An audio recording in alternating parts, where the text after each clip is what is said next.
Uh, Hello class, hopefully I am audible to all of you and there is no echo today. Yes, sir. Yeah. Okay, so today will be the last class for, I think next week is your midterms, right? To what I remember. As per the academic calendar, you have the midterms scheduled on the next week, right? So 18th and all. So the timetable for the midsem, it will be sent shortly only by the academic section. And so today I will conclude and I will record some lectures. It will be just simple number conversion basically, right? So that I will include. So today's lecture will be based on scope and some more number conversion, binary to octal. If possible, I will show a live class also for that. But okay, let's begin today's class. Let me just even do this record on my computer.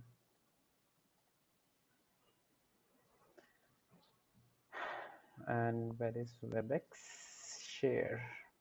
Share screen one.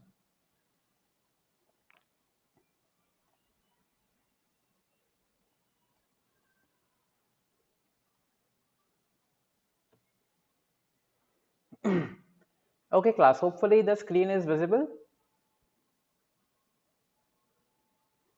right? So now I'm Yes, sir. starting. Yeah. Okay. Thank you.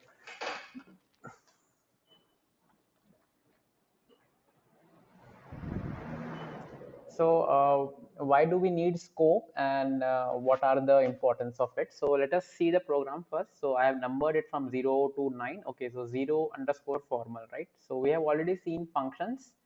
So here I'm writing a very small function. So let me just comment this out. What is a global variable, right? And when I'm passing some a comma b, let me just make this as x comma y.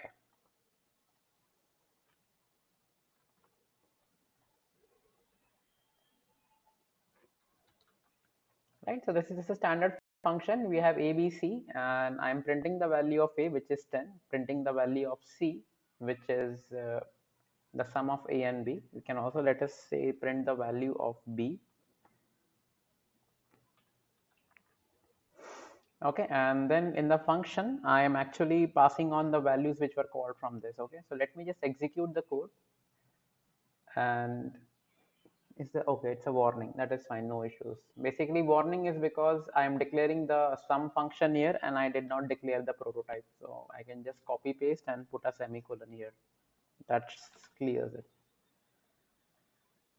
right? So value of A in main is 10, value of B in main is 20, and value of A in sum is 10, value of B in this is 20, and value of C, which is nothing but here. So when I define something known as scope, okay, just a minute class, let me close the browser. Okay, so what happens here, as you already know, we have seen pass by value. So when you pass A and B, they actually get copied to X and Y, right? So for example, even though the value of A and B is copied to X and Y, in this particular function, you cannot access the value of A and B. So let me just write this value,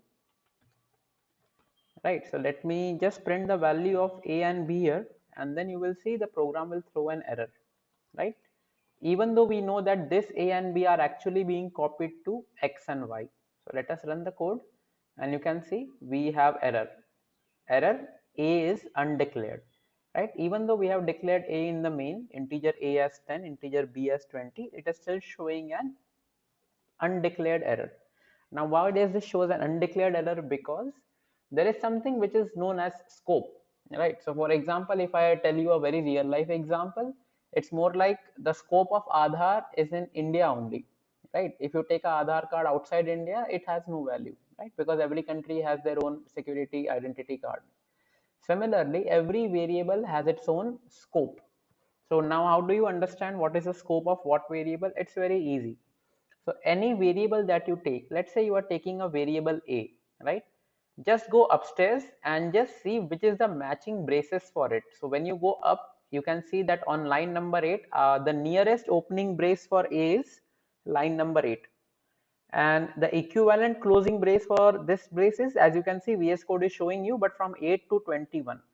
So that means anywhere between 8 to 21, if I access the variable a, it will be showing its correct value. But if the variable of a is accessed beyond these lines, it will show an error. And the same thing happened, right?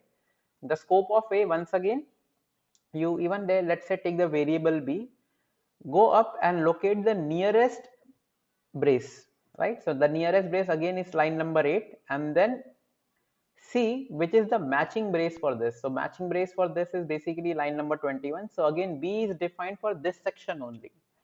Beyond this, B is not defined, or you cannot access B.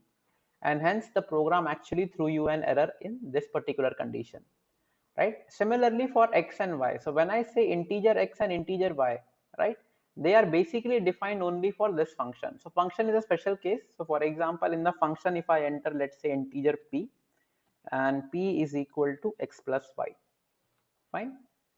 And if even if I do return P, for example, right, so even though the function is returning P, and the P basically will be returned to C, but I can still cannot write P here. It will again throw an error. Let us just see by executing it. See, it is throwing, okay, first of all, these two errors are there. Let me erase those lines. But see, it says printf P, undeclared identifier, right? Undeclared identifier means I have not declared P. Now how do you identify? Because I declared integer P here, I locate the nearest brace where I can reach. So the nearest base for P is this particular brace, and its equivalent closing is here. So P is defined only for this particular instance and not more. So I will say that the scope of the variable P is from line number 25 to 32. And obviously, you also have to declare variable.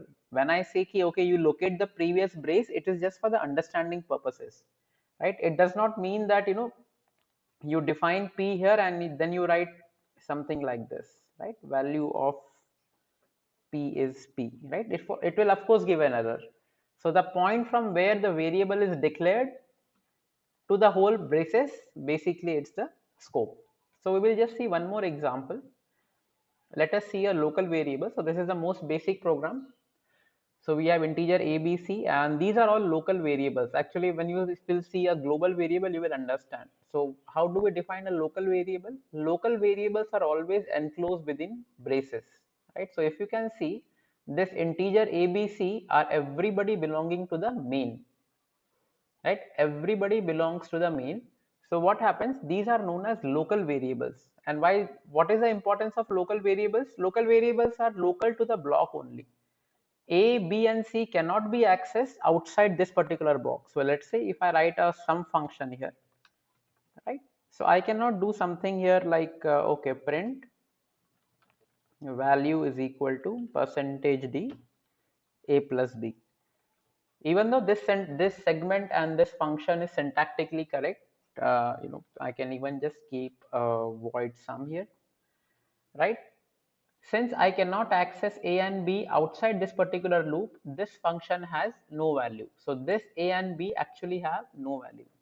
So what is the property of local variables? The local variables say that in whichever brace they are declared, they only belong to that particular location and cannot be accessed outside. Now let us see one example for what is known as a global variable, right? So now if you see, this is the same example as the previous one, right? I have A, B, C, and I am doing the summation of A plus B and printing. Now just see this particular program. You can see I am having integer G, which is outside main, right? So this is my main part, right? From this to this, this is my main. And you can see that integer G is defined outside the main. Now, if I say, okay, from G, so what is the scope of G? The scope of G is global. Now, why it is global? So, as I said you, wherever a variable is declared, just go up and locate the nearest brace. So, from G, if you locate upstairs, there is no brace which is starting, right? Since there is no starting brace, there cannot be an ending brace. So, G basically is global to the function. So, G can be accessed anywhere. Even G can be accessed in the functions also. Okay, I will just show you an example. So let me just execute this code. Okay, let me clear the screen first and then execute the code.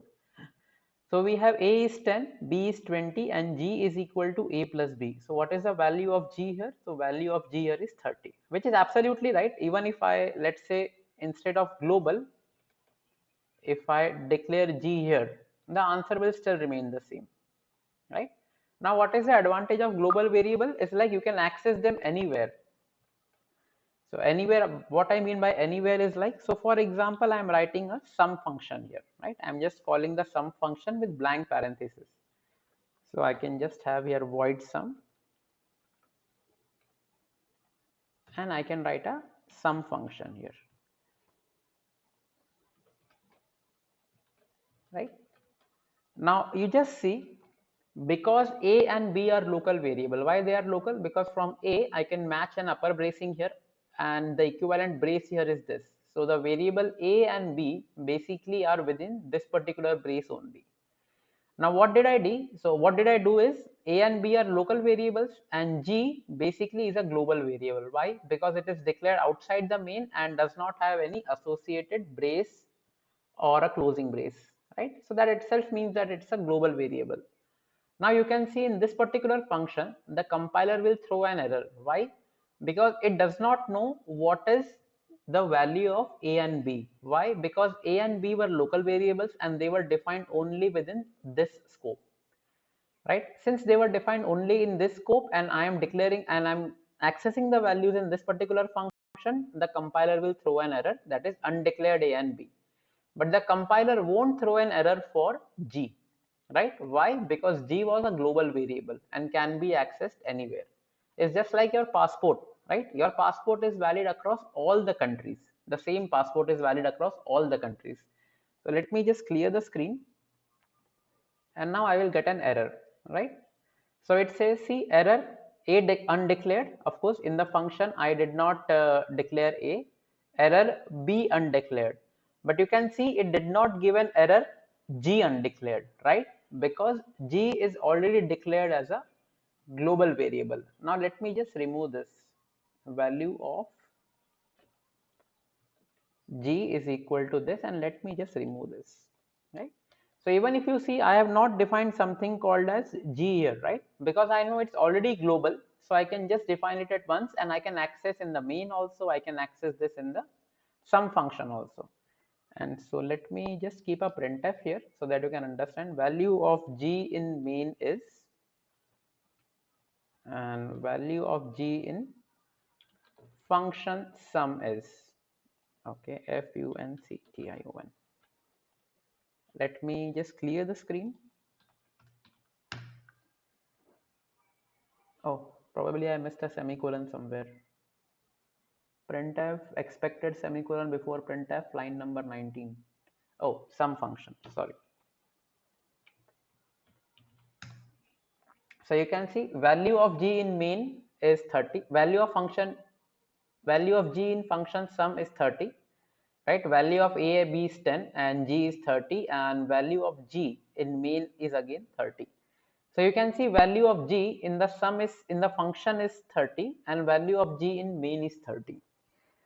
So from this you can actually feel that global variables are good. You declare once and access in all the functions and there is no issue with the scope. But in practice, global functions or global variables are a very bad practice. Now why it's a bad practice? Because just assume you have another function, right? So you can let's say in the sum function you are passing a comma b, right? And then you write here G is equal to a plus b. Fine. And similarly, what I will do, I will define a subtract function, right? So this will be int a, int b, and let this be subtract, and this will be a minus b, and this will become subtraction, right? So now let me just call the sum function followed by the subtract function. Fine, and let me just copy the prototype here again, void sum. Okay, this will also change now. sum and this, right?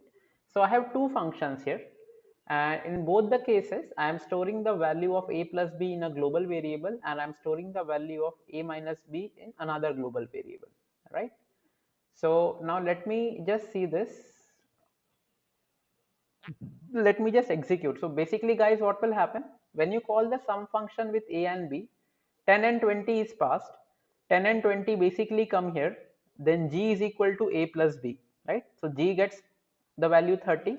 So since g is a global variable, so there will be only one box, right? So let me just show you in the box here. So what happens here, since you have declared integer g as a global variable, and then you have a main function where you have a comma b, and you have a sum function. You pass a and b here, and you say g is equal to a plus b. So basically what happens, since I have declared this as a global variable, I have a single box reserved for a, right? And in the main I have two variables, so I have boxes for a and b. Sorry, right? Since g is a global variable, this is global and this is a local variable. So now what happens in this particular case is I am passing 10 and 20, right, to basically the sum function which comes here, right? And in sum function I'm storing in the value of g. So what happens, the value of g now is 10 plus 20, which is nothing but 30, right? So at this particular time instant is 30. The function gets over, and now we have subtraction a comma b, right? I will just refer the code again. So now we have, after calling the sum function, right, we have the subtraction function. So value of sum is equal to g, and since I am storing the subtraction also in this, so let me just write this value of subtraction, right?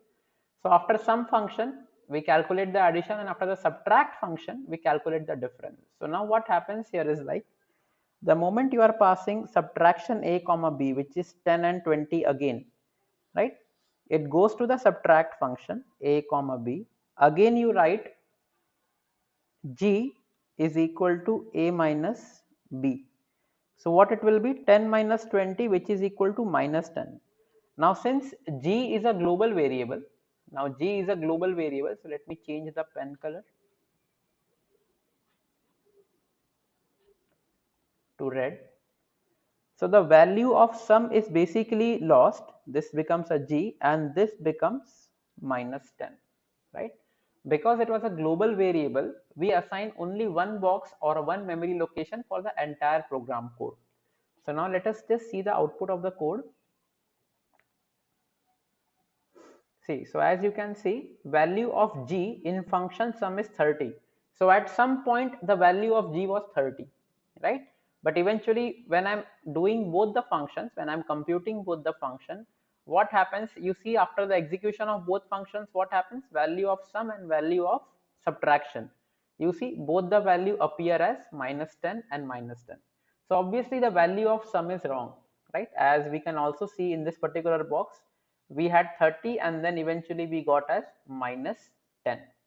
So that is why it's a very bad idea to use global variables, and never in our programming life we ever wanted to use global variables. Everything can be easily achieved using local variables. Another disadvantage is, like, for example, if I call the sum function first, then what will happen? The final answer will be 30 for both sum as well as subtraction, as you can see it here.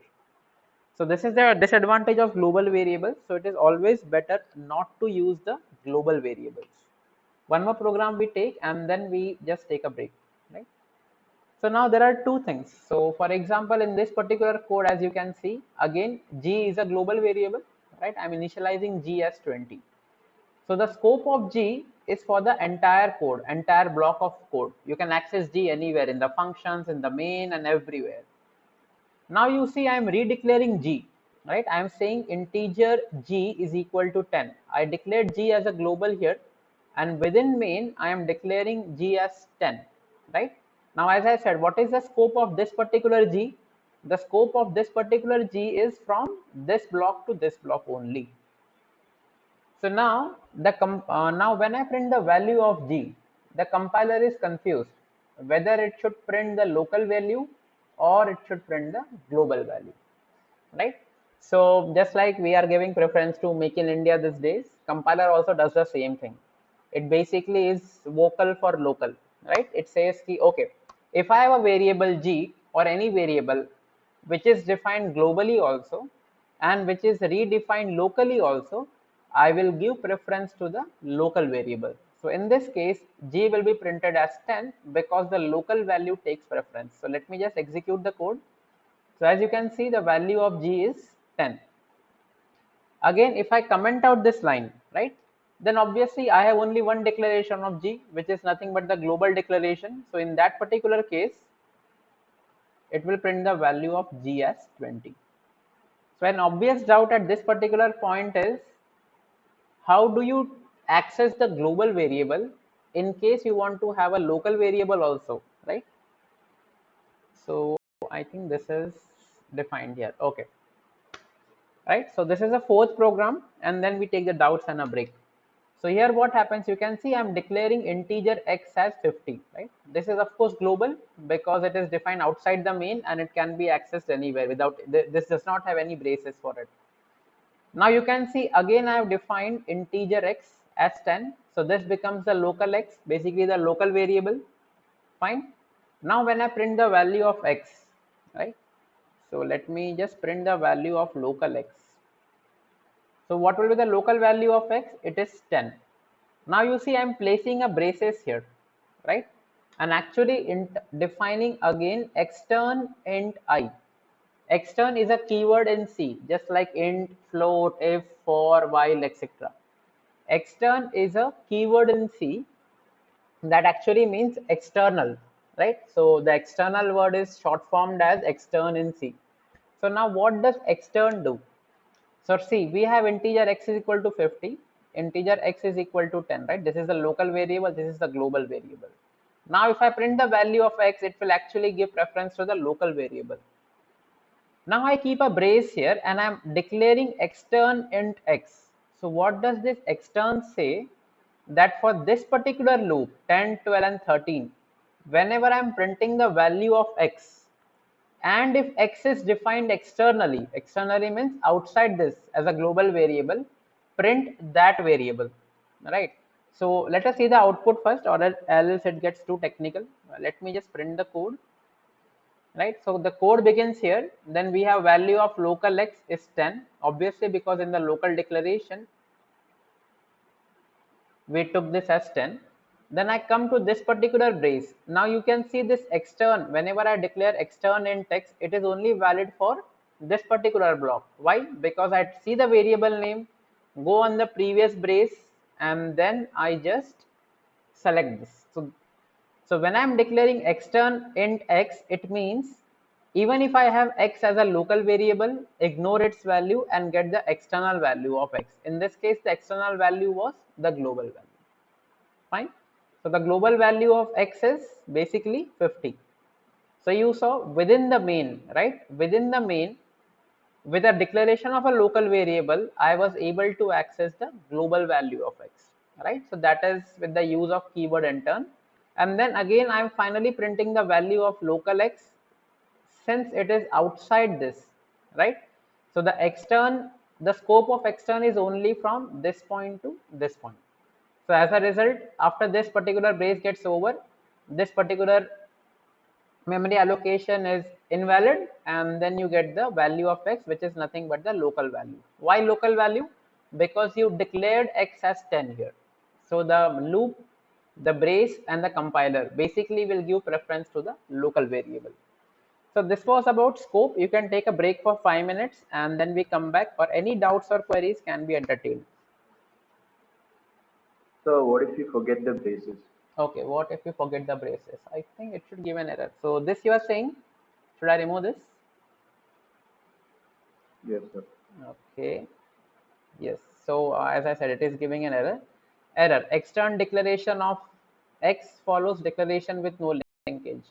Right, so basically when you are redefining integer x, so as you can see, integer x and x integer x, right? So it takes as a duplicate declaration, which is not allowed. But whenever you are having a brace here, so the compiler says, okay, this brace and this particular main do not clash with each other, right? So hence, whenever you are specifying extern, the usage of brace is mandatory. But to my knowledge, see, scope is important from the point of view of understanding how the variables interact, but very it's rarely used, right? Extern is not so much used. It is used in a different concept altogether. So that is why the usage of brace is important. What if you write only extern x? Okay. Let me just check, because even frankly, I'm not sure about this extern x. Okay, so even if you're writing extern x, but it gives a warning. So type defaults to int in the declaration of x, right? So while the GCC compiler is compiling the program, it basically says that by default, if you just write extern int, it means basically it will convert it to a integer value. So you can see this particular thing, w implicit int, right? So these are nothing but basically the internal. For example, when you do Linux, you have ls minus a, ls minus l, right? So implicitly, when I write extern x, it will assume that I am using an integer variable. But let's say if I used a floating variable as a global variable, so in this particular case, this may result in an error, right? So it is always better to declare something explicitly.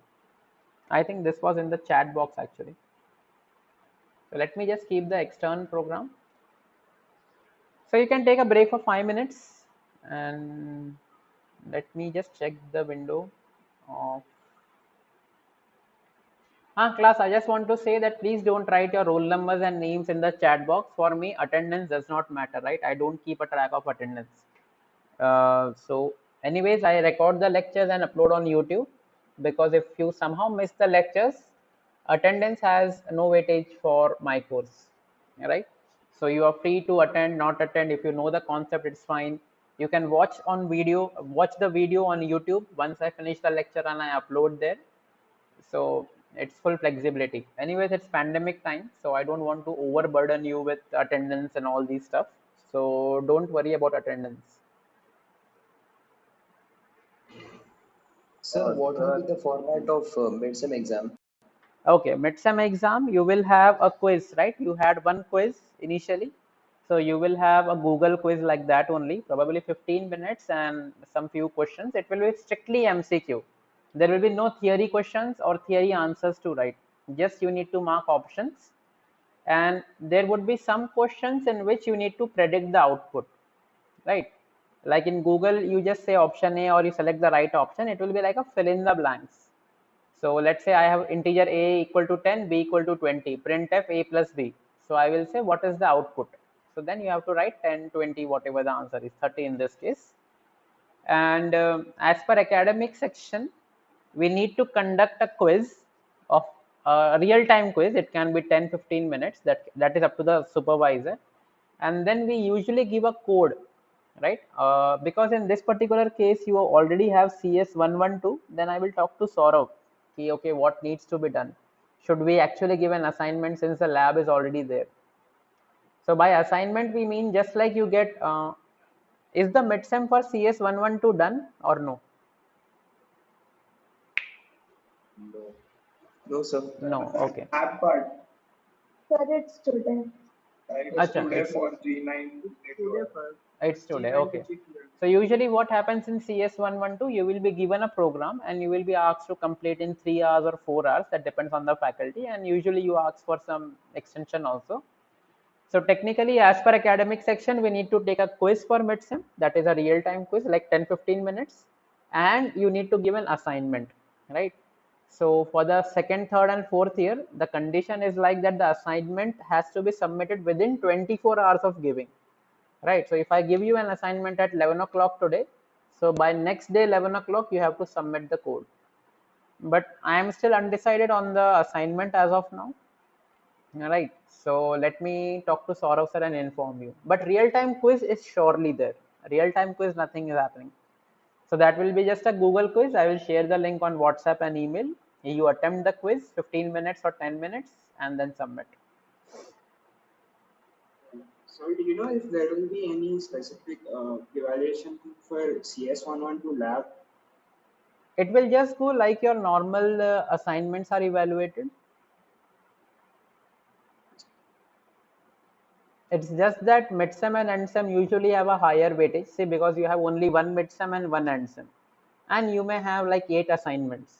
So you can ask the faculty what is the weight distribution, but usually it's something like 30 for midsem and 60. I mean, sorry, 25 for midsem, 50 for endsem, and then the remaining 25 is clubbed into like let's say 6 assignments, something like this. But depends on the faculty. You can just contact your respective lab supervisor for the same.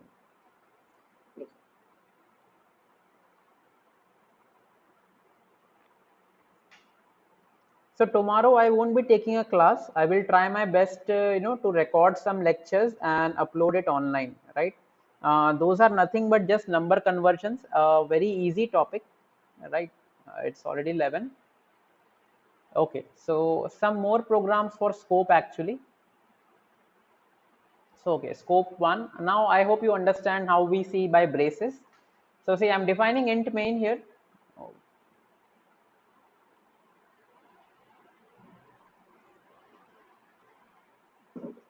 Excuse me, sir. Yes.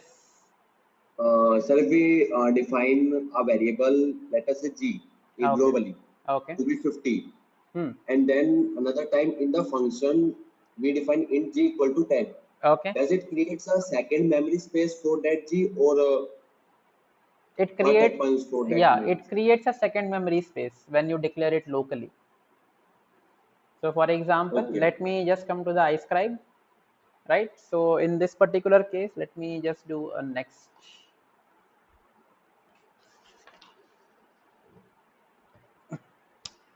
So you have integer g here, which is global, and then in the main, you declare integer g here, right? So in this particular g, you have a memory location assigned to it, right? Which is basically valid for the entire block of code. And when you declare g here, so let me just change the pen color to blue. So this d is defined here, and the scope of this is only from this point to this point. And when you use pointers, so let us even actually verify this. Access local and global, right? So let me just try this printf. I usually write print because of Python. Address of global variable g is, so you can say, let's say %d, and you can say ampersand g, right? And this we can write it here also. Address of local variable, right? This basically should be different addresses, right? So whenever you are having a variable, you just use ampersand to get the address. A for ampersand, A for address. Okay, some error.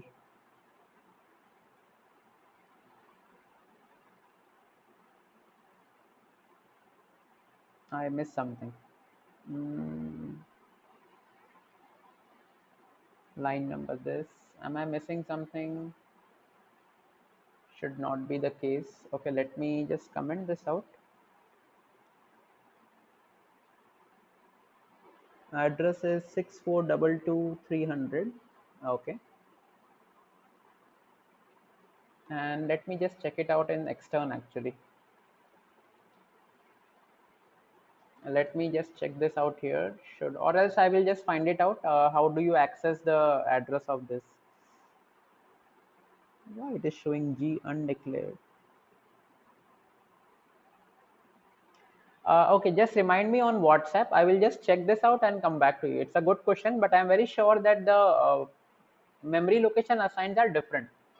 Just I want to show you this uh, with the help of pointers.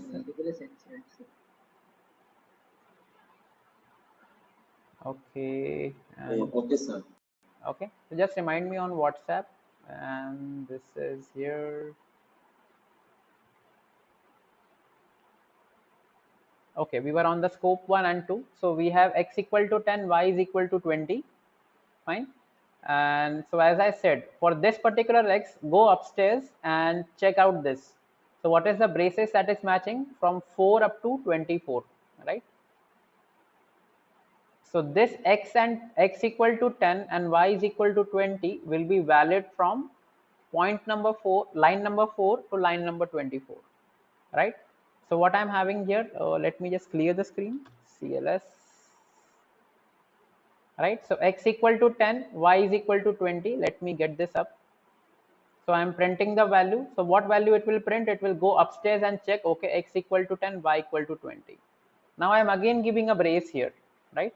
In this particular brace, I am again declaring int y as 40.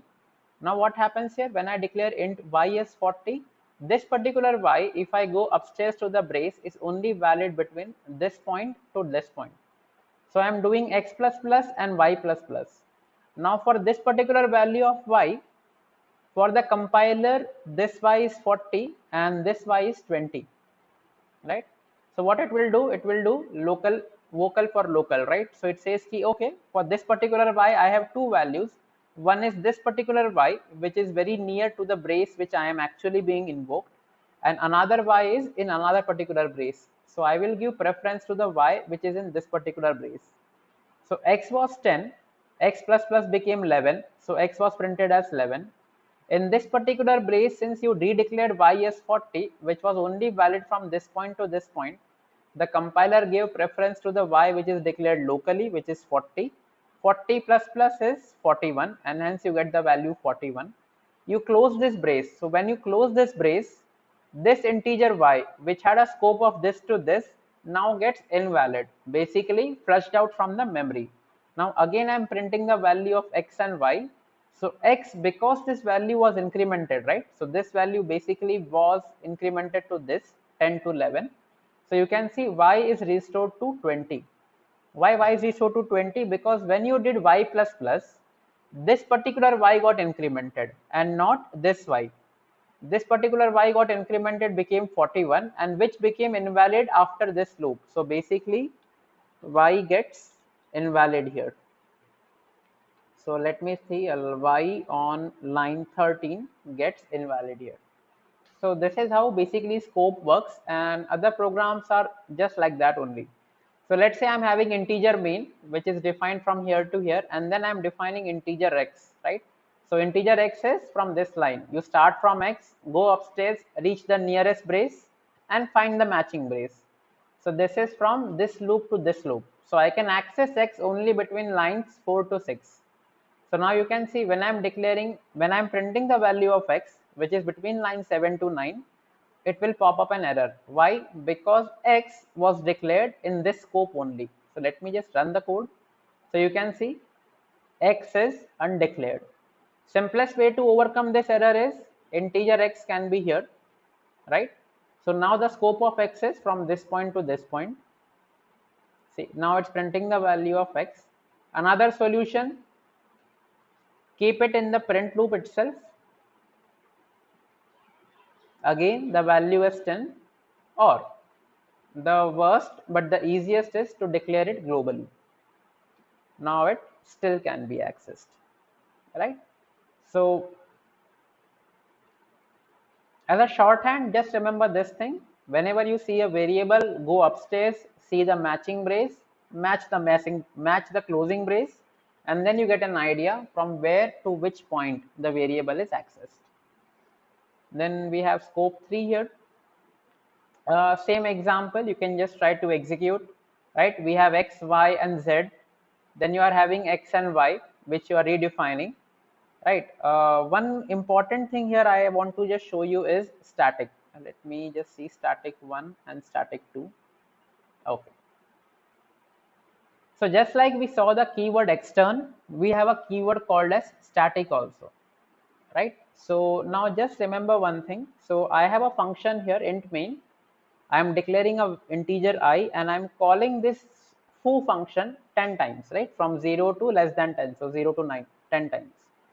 And what I am doing in this particular foo function is that I am having two variables. Right now, just forget the word static. Okay, let me just actually remove this. right? And let me increment 1 by 5 and 1 by 3. So what happens here? Every time this function is called, I have a as 10, I will make 10 plus 5 and then I will increment this by 3. So I will have 15 and 13. So just let us see the output of it and then you will understand how static works. So you can see in all the 10 times, A was 15 and SA was 13, right? Why this was? Because every time you call the function, you declared A as 10, SA as 10, incremented by 5 and 3. But the issue was A and SA both had this scope, right? The function scope. So whenever the function used to end, the value of A and SA were lost and then you again came back to main. So every time the function was called, it basically started with 10 and 10, right? Not 15 and 13. Now what if you want that whatever you are incrementing should be preserved? So for that you use the keyword static, right? So what is the concept of static that we will actually see? So now just first check the output and you will realize. See, A is not declared as static and SA is declared as static. Actually, A and static is static A basically. Hence, I kept the variable name SA, right? Now, what does static actually do? Static actually remembers the value in between functions. So just see the output and you will understand. So now you can see we have A as 15 always, right? A is by because A initializes to 10 and we increment A by 5. So naturally the value of A will be 15. Because A is not static, right? It is no static. It will always have the value 15, 15, 15. You call it 1 million times, it is still 15. But since the variable SA is basically declared static, so static will remember the initial value. See what happens during the first iteration. When it comes to foo, it says, okay, variable SA is static, so I need to remember between the functions. So I start with 10, increment by 3, so I print here 13. So in the memory, 13 is always preserved. I come back to main, I again come back to the function. Because A is not static, A is again initialized to 10, A becomes 15. But since SA is static, it remembers that the last value was 13. So it ignores the declaration. Ignores declaration once initialized. Now we know that SA was 13, 13 plus 3 is 16. So you can see the output, it is 13, 16, 19, 22, 25, 28, 31, 34 and 37. So let me just try to print, here it should not be an issue I think.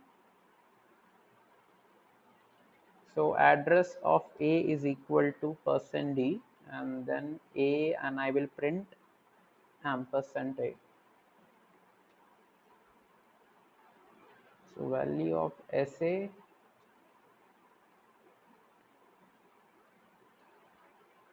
okay, just let me do one thing. Sorry, this is value of A is equal to %D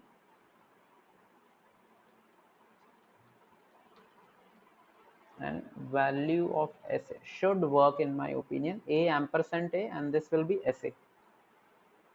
Let us just check this what it comes.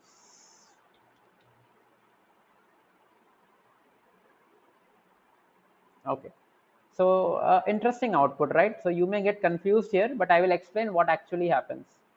See, whenever you have a static memory location, right? So you can see that in the both the case, the address is basically same 64226842106926422268421092.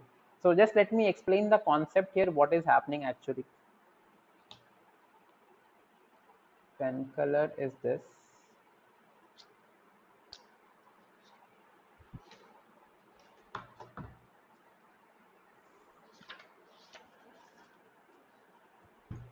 So now you have a function, what is the name? Foo.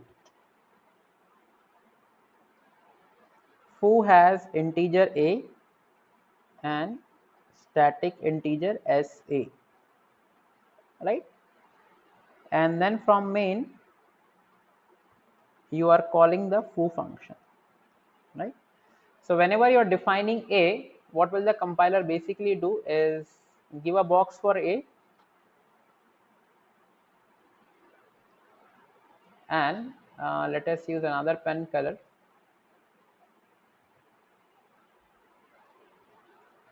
and defining SA, right? So we had a is equal to 10 and SA equal to 10, a is equal to a plus 5 and SA is equal to SA plus 3, right?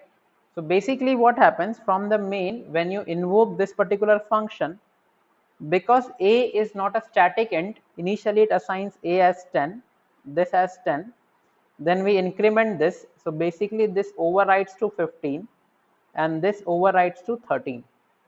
Fine, this is clear. Once the increment is done, it goes back to main. So what happens, the compiler will actually erase this particular thing, right? It actually erases this, but actually preserves this.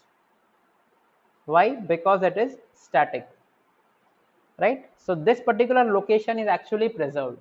Now see what happens. Let's say this memory location, what did the pointer print out? Address of a was 642268, right? 642268, right? So this was the memory location on which the variable a was stored. Although after the function call, right, because a was not static, this is destroyed. It comes back to main and again calls the same function. So just to have an optimization, right, just to have an optimization, what the operating system does is that it says, okay, this particular memory location I used last time, although it is vanished now, I can again reuse the same thing, but again it will give a blank space to a. It gives a blank space to a, and then when the loop starts, a is 10, so the value of a starts at 10, and when you increment by 5 it becomes 15. But for the case of SA, it did not destroy the memory location, right? It retained it. So when you call foo again, what happens? 13 becomes 16. Again, when the function closes here, this will be destroyed. And again it is called, A will be given a new blank memory block. Once the blank memory block is assigned here, integer a equal to 10, a gets the value 10. Again increment by 5, it becomes 15. But for static, it never gets destroyed. So 16 then becomes 19 and so on. So I hope this is clear to you. So class, I think today I will close because we have a meeting at 11:30 and I think I had to just cover scope. Just download the code from Dropbox and try to re-execute. And for the number conversion, I will share separate lectures and upload them on YouTube. So tomorrow there will be no live class, right? If it is there, I will inform you, but mostly I will try my best to record the lectures and upload so that you can see at your own convenient time.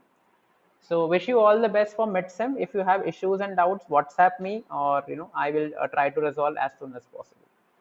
Okay, guys. Let me save. This is scope. You all can leave the meeting.